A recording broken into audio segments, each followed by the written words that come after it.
اعوذ باللہ من الشیطان الرجیم بسم اللہ الرحمن الرحیم۔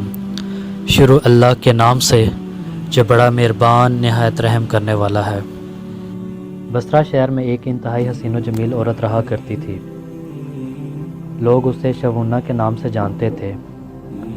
ظاہری حسن و جمال کے ساتھ ساتھ اس کی آواز بھی بہت خوبصورت تھی۔ اپنی خوبصورت آواز کی وجہ سے وہ گائیکی اور نوحہ گری میں بھی مشہور تھی۔ بصرہ شہر میں خوشی اور غمی کی کوئی بھی مجالس ہوتی اس کے بغیر ادھوری تصور کی جاتی تھی۔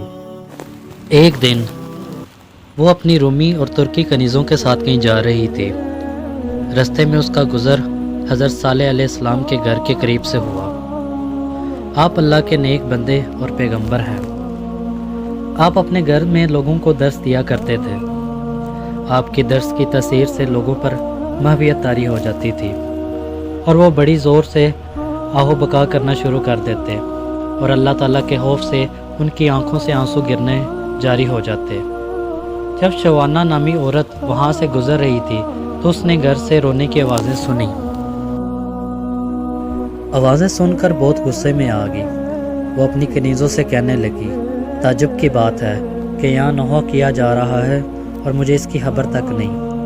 پھر اس نے ایک خادمہ کو گھر کے حالات معلوم کرنے کے لیے اندر بھیج دیا۔ وہ خادمہ اندر گئی اور اندر کے حالات دیکھ کر اس پر بھی خدا تعالیٰ کا خوف طاری ہو گیا اور وہ وہیں بیٹھ کر رب کے سامنے رونے لگی۔ جب وہ واپس نہ آئی تو شوانہ نے کافی انتظار کے بعد دوسری اور پھر تیسری خادمہ کو اندر بھیجا مگر وہ بھی واپس نہ لوٹی۔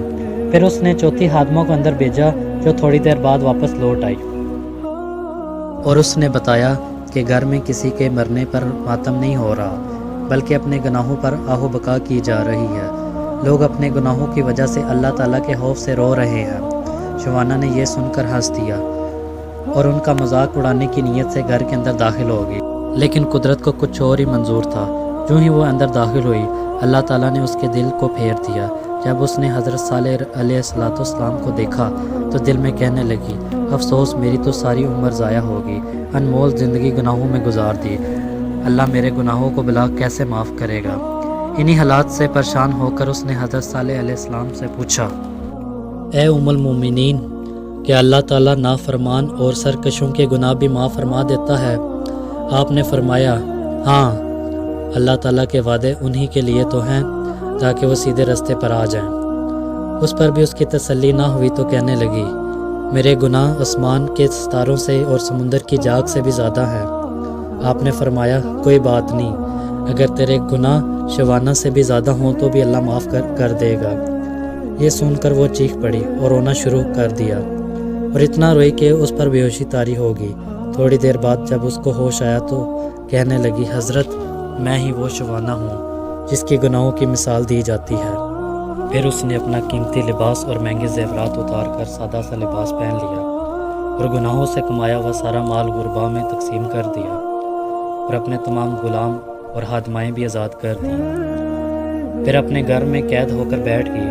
اس کے بعد وہ شب و روز اللہ تعالیٰ کی عبادت میں مصروف رہتی اور اپنے گناہوں پر روتی رہتی اور ان کی معافی مانگتی رہتی، رو رو کر رب کی بارگاہ میں التجا کرتی، اے توبہ کرنے والوں کو محبوب رکھنے والے اور گناہ گاروں کو معاف فرمانے والے، مجھ پر رحم فرما، میں کمزور ہوں، تیرے عذاب کی سختیوں کو برداشت نہیں کر سکتی، تو مجھے اپنے عذاب سے بچا لے اور مجھے اپنی زیارت نصیب فرما۔